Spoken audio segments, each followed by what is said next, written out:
નમસ્કાર મિત્રો, આજે આપણે વાત કરવાના છે ગુજરાતના યુવાન સાથે અમેરિકાના મંદિરમાં બનેલી ઘટના. અમેરિકાના એક ઠંડા અને અજાણ્યા શહેરમાં જ્યાં દરેક માણસ પોતાના સપના માટે દોડતો હતો અને કોઈને કોઈની પરવા નહોતી, ત્યાં ગુજરાતના એક સામાન્ય ગામમાંથી આવેલો વિવેક નામનો યુવાન પોતાની જિંદગી સાથે સૌથી મોટો સંઘર્ષ લડી રહ્યો હતો. જ્યારે તે પોતાના ગામમાંથી નીકળ્યો ત્યારે તેના મનમાં એક જ વિચાર હતો કે તે દુનિયાને બતાવી દેશે કે તે કેટલો કાબિલ છે. તે માનતો હતો કે મહેનત અને બુદ્ધિ હોય તો માણસને કોઈની જરૂર નથી પડતી. ભગવાન તો ફક્ત કમજોર લોકો માટે હોય છે અને આ જ અહંકાર લઈને તે અમેરિકા આવ્યો હતો. શરૂઆતના થોડા દિવસો એને લાગ્યું કે બધું તેના નિયંત્રણમાં છે. નવા શહેરની ચમક, ઊંચી ઇમારતો અને ઝડપભર્યું જીવન એને ઉત્સાહ આપતું હતું. પરંતુ થોડા જ દિવસોમાં હકીકત તેના સામે ઊભી થઈ ગઈ. નોકરી શોધવી એટલી સરળ નહોતી જેટલી તેને વિચારેલી. દરેક જગ્યાએ તે ગયો ત્યાં તેને ના મળી. એની ડિગ્રીને કોઈ મહત્વ આપતું નહોતું અને એની બોલવાની રીત પણ લોકો હસતા. એક દિવસ તો એવી સ્થિતિ આવી કે એક ઓફિસમાં ઇન્ટરવ્યુ દરમિયાન તેને બધાના સામે કહી દેવાયું કે તમે અહીં માટે યોગ્ય નથી. એ શબ્દોએ એની અંદરનો ગર્વ તોડી નાખ્યો, પરંતુ તે છતાં એને પોતાનો ગુસ્સો અંદર દબાવી રાખ્યો અને બધું મહેનત કરવાની કસમ ખાધી. દિવસો પસાર થતા ગયા. પૈસા ધીમે ધીમે ખૂટવા લાગ્યા. ભાડું ભરવું મુશ્કેલ બન્યું. ખાવાનું પણ ક્યાંય છોડવું પડતું. જે લોકો સાથે તે આવ્યો હતો તેઓએ પણ હવે તેને અવગણવા શરૂ કરી દીધો. અને એક દિવસ એવો આવ્યો કે તે સંપૂર્ણપણે એકલો પડી ગયો. રાત્રે ઠંડીમાં એકલો બેઠો તે પોતાની જિંદગી વિશે વિચારી રહ્યો હતો. તેની આંખોમાં નિરાશા હતી, દિલમાં ગુસ્સો હતો અને મનમાં એક જ પ્રશ્ન હતો કે શું તે ખોટો હતો? શું તે ખરેખર એટલો નબળો છે? પરંતુ એ સમયે તેના અંદરનો અહંકાર એને સ્વીકારવા દેતો નહોતો કે તેને કોઈની મદદની જરૂર છે. અને આ અંદરના વૃદ્ધ વચ્ચે એક દિવસ એવી ઘટના બની કે તેની જિંદગીનો માર્ગ બદલવાની શરૂઆત થઈ. તે એક કંપનીમાં છેલ્લી આશા લઈને ગયો હતો, પરંતુ ત્યાં તેને માત્ર ના જ મળી નહીં, પરંતુ બધાના સામે અપમાન પણ સહન કરવું પડ્યું. મેનેજરે કડક અવાજમાં કહ્યું કે તમે જેવો માણસ અહીં કામ કરવા લાયક નથી. એ સાંભળીને તેના અંદરના બધા ભાવ ફાટી નીકળ્યા. તેની આંખોમાં આંસુ આવી ગયા, પરંતુ આ વખતે એ આંસુ દુઃખના નહોતા, એ અપમાન અને ગુસ્સાના હતા. તે ત્યાંથી બહાર નીકળ્યો અને રસ્તા પર ચાલતો રહ્યો. ઠંડી પવન તેના ચહેરા પર વાગતી હતી, પરંતુ અંદરના તોફાન વધુ જોરથી વેગ લઈ રહ્યો હતો. તે પોતાને જ દોષ આપતો હતો, દુનિયાને દોષ આપતો હતો અને અંતે ભગવાનને પણ પડકારતો હતો. અને એ જ ભટકતા તે એક શાંત અને પ્રકાશથી ભરેલી જગ્યા સામે આવીને ઉભો રહ્યો. એ હતું એક મંદિર જ્યાંથી ભજનનો મીઠો અવાજ આવી રહ્યો હતો અને અંદર એક અજાણી શાંતિ ફેલાઈ રહી હતી.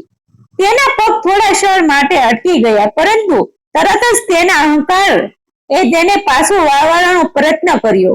તે ગુસ્સામાં બોલ્યો કે તેને કોઈ ભગવાનની જરૂર નથી, પરંતુ અંદરથી કંઈક તેને ખેંચતું હતું. અને અંતે તે ધીમે પગલે અંદર પ્રવેશ્યો. અંદર પ્રવેશતા જ તેને જે શાંતિનો અનુભવ થયો તે તેના માટે નવો હતો. જાણે અંદરના બધા તોફાન થોડા સમય માટે શાંત થઈ ગયા હોય. તે એક ખૂણામાં બેસી ગયો અને પોતાની જિંદગીમાં તૂટેલા ટુકડાઓને યાદ કરવા લાગ્યો. અને પહેલી વાર તેને પોતાની આંખોમાંથી આંસુને રોકવાનો પ્રયત્ન કર્યો નહીં. તે નિર્ભર રીતે રડી પડ્યો. થોડા સમય પછી એક વૃદ્ધ વ્યક્તિ તેની પાસે આવ્યો. તેમના ચહેરા પર એક અજાણી શાંતિ હતી. તેમને ધીમા સ્વરે કહ્યું કે માણસ બહારથી દુનિયા સાથે નહીં, પોતાના અંદરના અહંકાર સાથે હારે છે. આ શબ્દ સાંભળીને વિવેક ચોંકી ગયો, કારણ કે આ શબ્દ સીધા તેના દિલમાં ઉતરી ગયા, પરંતુ તેના અહંકારે તેને સ્વીકારવા લીધું નહીં. તેને ગુસ્સામાં જવાબ આપ્યો કે તેને કોઈની સલાહની જરૂર નથી, પરંતુ વૃદ્ધ માણસ સ્મિત કરીને ત્યાંથી ચાલ્યા ગયા. અને એ સ્મિતમાં એવું કંઈ હતું કે જે વિવેકને અંદરથી હલાવી ગયો. તે રાત્રે તેને ઊંઘ આવી નહીં. વૃદ્ધના શબ્દો તેના મનમાં ગૂંજતા રહ્યા.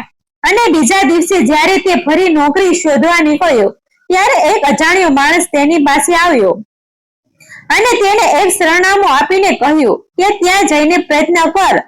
અને પછી તે માણસ ત્યાંથી ગાયબ થઈ ગયો. વિવેક આશ્ચર્યમાં પડી ગયો, પરંતુ હાલત એવી હતી કે તે કોઈ પણ તક છોડવા તૈયાર નહોતો. તે સીધો એ સરનામે પહોંચ્યો અને જ્યારે તે અંદર ગયો ત્યારે જે બન્યું તે તેના માટે અવિશ્વસનીય હતું. તેને નામથી બોલાવવામાં આવ્યો અને કહેવામાં આવ્યું કે તમે તમારી રાહ જોઈ રહ્યા હતા. વિવેક માટે આ બધું હજી પણ અવિશ્વસનીય હતું. જ્યાં સુધી તેને કોઈ ઓળખતું પણ નહોતું ત્યાં તેનું નામ લઈને તેને અંદર બોલાવવામાં આવ્યું હતું. પરંતુ હાલત એવી હતી કે પ્રશ્ન પૂછવા કરતા તક પકડવી લેવી જરૂરી હતી. તે શાંતિથી અંદર ગયો અને થોડા ક્ષણોમાં તેને કામ માટે સ્વીકારી લેવાયો. પહેલી જ વાર તેને એવું લાગ્યું કે કદાચ હવે જીવન તેની તરફ વળવા લાગ્યું છે, પરંતુ અંદર ક્યાંક એક શંકા સતત જીવંત હતી. આ બધું અચાનક કેવી રીતે બદલાઈ ગયું? કોણ હતું એ અજાણ્યો માણસ અને કેમ કોઈને તેની માટે ભલામણ કરી?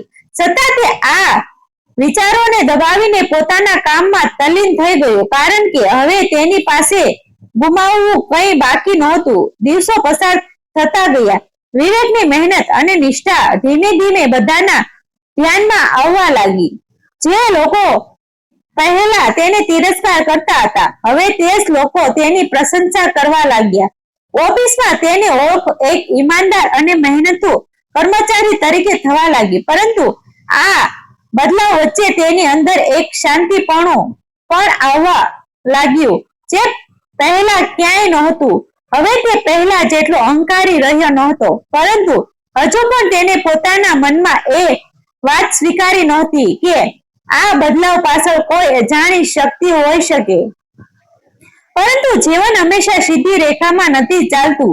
થોડા સમયમાં તેની સામે ફરી એક મોટો પડકાર ઊભો થયો. એક દિવસ ઓફિસમાં અચાનક હંગામો મચી ગયો. કંપનીના મહત્વપૂર્ણ દસ્તાવેજોમાં ગંભીર ભૂલ મળી આવી અને થોડા સમયમાં આરોપ સીધો વિવેક પર મૂકવામાં આવ્યો. જે લોકો તેની પ્રશંસા કરતા હતા તેઓ જ હવે તેની સામે ઊભા રહી ગયા. ફરી એકવાર એ જ અપમાન, એ જ તિરસ્કાર અને એ જ નિરાશા તેની સામે આવી ઊભી રહી. એક ક્ષણ માટે તેને લાગ્યું કે બધું ફરી તૂટી રહ્યું છે. તેની મહેનત, તેની પ્રતિષ્ઠા અને તેની નવી શરૂઆત બધું જોખમમાં આવી ગયું. એ ક્ષણે તેના અંદર ફરી ગુસ્સો ઉઠ્યો, પરંતુ આ વખતે કંઈક અલગ હતું. આ ગુસ્સા સાથે એક શાંત અવાજ પણ ઉઠ્યો. આ વખતે ભાગવાનો નથી, સત્ય માટે ઊભા રહેવાનું છે. આ અવાજે તેની અંદરની વીરતાને જાગૃત કરી. તેને નક્કી કર્યું કે આ વખતે તે કોઈ પણ પરિસ્થિતિમાં સત્યને સાબિત કરશે. બીજા દિવસે તે દૃઢ મનોબળ સાથે ઓફિસમાં ગયો. દરેક આરોપ સામે શાંતિથી જવાબ આપ્યો. તેણે પોતાના કામમાં દરેક પુરાવા રજૂ કર્યા અને ધીમે ધીમે સત્ય બહાર આવવા લાગ્યો. તપાસ આગળ વધવા ખુલ્યું કે દસ્તાવેજોમાં થયેલી ભૂલ તેની નહોતી, પરંતુ કોઈ બીજા દ્વારા કરવામાં આવેલી ગેરરીતિ હતી, જે છુપાવવા માટે તેના પર આરોપ મૂકવામાં આવ્યો હતો. આ સત્ય બહાર આવતા જ આખું વાતાવરણ બદલાઈ ગયું. જે લોકો તેને અપમાનિત કરતા હતા તેઓ જ હવે શર્મિંદા થઈ ગયા. કંપનીના ઉચ્ચ અધિકારીઓએ તેની ઈમાનદારી અને હિંમતની પ્રશંસા કરી અને તેને બધું જવાબદારી સોંપવામાં આવી. પરંતુ વિવેક માટે આ જીત બહારની દુનિયા કરતા વધુ અંદરની હતી. હવે તે સમજ્યો હતો કે સાચી જીત ગુસ્સાની નથી, પરંતુ ધીરજ અને સત્યના માર્ગ પર ચાલવાથી મળે છે. તે સાંજે એક અજાણી ખેંચાણથી તે ફરી મંદિર તરફ વળ્યો. આ વખતે તેની ચાલમાં અહંકાર નહોતો, પરંતુ નમ્રતા અને ભાર હતો. તે શાંતિથી અંદર ગયો અને તેની નજર તરત જ એ વૃદ્ધ વ્યક્તિને શોધવા લાગી. થોડા સમય પછી તેમને જોઈ લીધા. તેઓ એ શાંતિથી સેવા કરી રહ્યા હતા. વિવેક તેમના પાસે ગયો અને ધીમા અવાજમાં પૂછ્યું કે તમે મારી મદદ કરી હતી. વૃદ્ધે માત્ર સ્મિત કર્યું અને કહ્યું કે મદદ તો તેને મળે છે જે પોતાને બદલવા તૈયાર હોય. આ શબ્દ સાંભળીને વિવેકની આંખોમાં આંસુ આવી ગયા, કારણ કે હવે તેને સમજાઈ રહ્યું હતું કે આ બધું સામાન્ય નહોતું. પરંતુ સૌથી મોટો આશ્ચર્ય તો ત્યારે થયો જ્યારે તેને મંદિરના અન્ય સેવકોને એ વૃદ્ધ વિશે પૂછ્યું અને દરેકે એક જવાબ આપ્યો, અહીં એવો કોઈ માણસ નથી.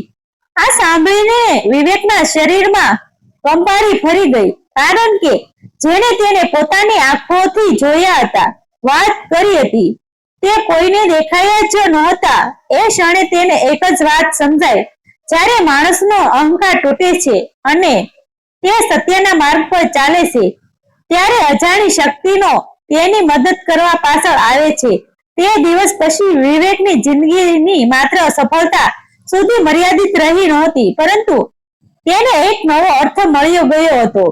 હવે તેના અંદર અહંકારની જગ્યાએ નમ્રતા હતી, ગુસ્સાની જગ્યાએ શાંતિ હતી અને નિરાશાની જગ્યાએ એક અડગ વિશ્વાસ હતો કે જો માણસ સાચા માર્ગ પર ચાલે તો કોઈ શક્તિ તેને રોકી શકતી નથી. મિત્રો, આ વાર્તા સત્ય આધારિત છે. તેમાં આવતા તમામ પાત્રોના નામ બદલેલા છે. આવા જ વિડીયો જોવા માટે અમારી સાથે બન્યા રહેજો. અમારી ચેનલને સબસ્ક્રાઇબ કરી દેજો. આભાર મિત્રો. ગમે તો શેર કરી દેજો.